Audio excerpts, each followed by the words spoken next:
When it comes to sound bars, Samsung has always been one of the best options out there. Today we are going to unbox and set up Samsung HW-S60D.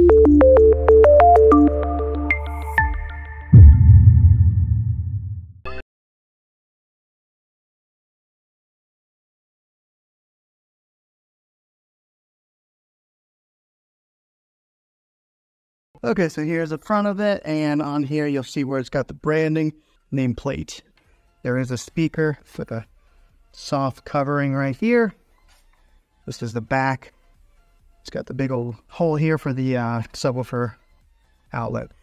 The power cord goes here, and then here is an ID set button that you push here to get it paired up with a soundbar. All right, so let's see what's inside the bag here. The bag full of these. So they give you the power cables for one for the subwoofer, one for the soundbar.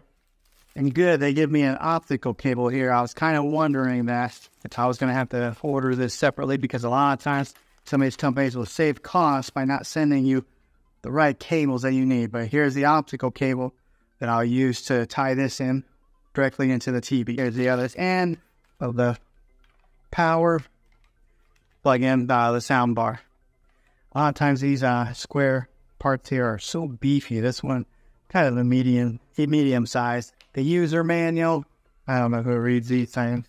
Okay, 2 angle brackets here to mount the soundbar if you were going to mount this onto the wall. I have a tendency of losing these things, but I'm going to be setting mine on the console underneath the TV right there, so I won't be using this. This right here is another part of the mounting bracket that kind of helps support, push it out from the wall. Some more nuts and bolts if you were going to hang it onto the wall. And now here is the remote. I'm always interested to see what the remotes on these things look like. Batteries. I always get these off the wall mainframe batteries. This one's called Mustang. Who's ever heard of that? Why can't they send me like a Duracell or Energize? Now the remote looks similar to the TV remote that I had, the Samsung TV remote. Let me show you the difference. Here is a TV remote right here, soundbar TV. So you can see they're pretty similar, but I imagine once I get the soundbar hooked up, I would really hope that I can get it hooked up to using just one remote, because I hate having to use 2 remotes. So we'll see how that pairs up with it and see if we can just use the one remote, the TV remote. I'll go ahead and put the batteries in to the soundbar remote.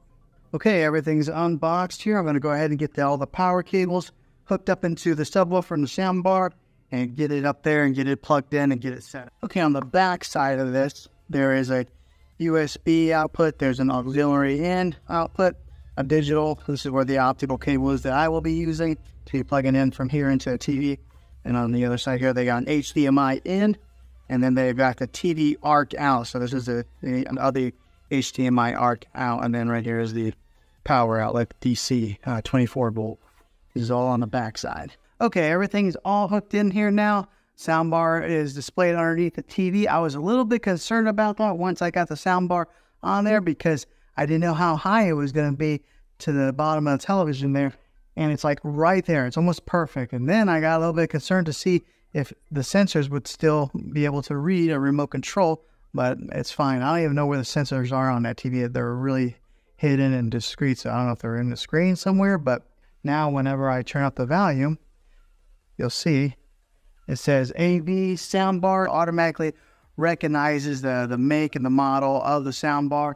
There's a plus symbol that lights up on the corner, so it signifies on the soundbar and it signifies on the television.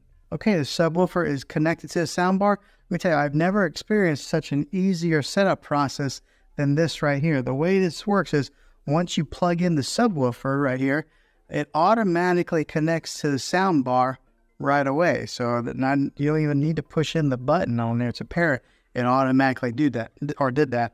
And one of the ways that you can tell if it is paired is on the back side of the subwoofer. You'll see that there's a blue light right there shining. So that means that it is connected.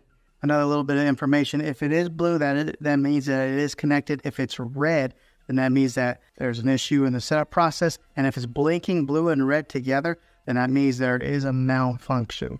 So make sure you watch the indicator light. But I don't think you should have any problems if you're hooking this up Seems simple enough. Now you are able to hook this up wirelessly via Bluetooth, but I mean, if they give you one of those optical cables, I really recommend to go direct line in.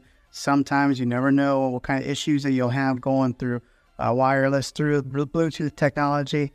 I know it's pretty solid, Bluetooth is, but if you can go wired in, definitely do that. So that's what I did, wired in. Okay, so the good thing is we were able to use the TV remote for the soundbar and TV together, so I will only be using one remote. No need to have two different remotes, one to run a soundbar or one to run a TV. Everything will be accessed through this one right here. This is a TV remote, so I like that. Less remotes is better. Okay, so we're gonna do a little sound test to give you guys, I know it's gonna be hard for you guys to really tell, maybe, depending on what kind of sound system that you have, if it's coming through your computers.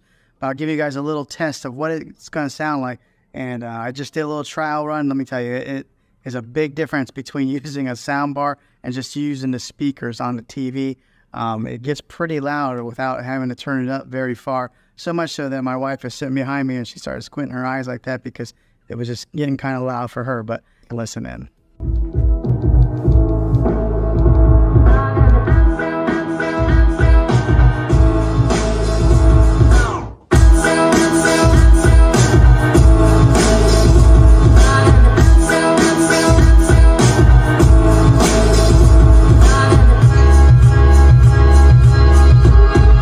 Okay, so that sounded pretty good. I'm very pleased with this purchase so far. Sounds like it's going to be a really good soundbar. Now, something to note here, the bass there pushes out through the back. In my particular surroundings, I've got it on a cornered wall right here. But when it pushes out, it kind of travels up, so we could hear the bass really well. I know everybody's environment is going to be a little bit different. I do have a higher ceiling, so some of the sound that comes out from the top of the speakers is going to have to travel up quite a ways to kind of fill the room, but it does push out from the ends here. We can hear that perfectly fine. So if you do have a lower ceiling, you should be able to hear it and get all that rich sound that comes from this sound bar. But yeah, it's pretty easy to set up and it sounds fantastic. So hopefully this video was helpful to you. If it was, click a thumbs up on this. Go ahead and subscribe to my channel. I make tech videos all the time, and I would love to have you back in the next one. Take care.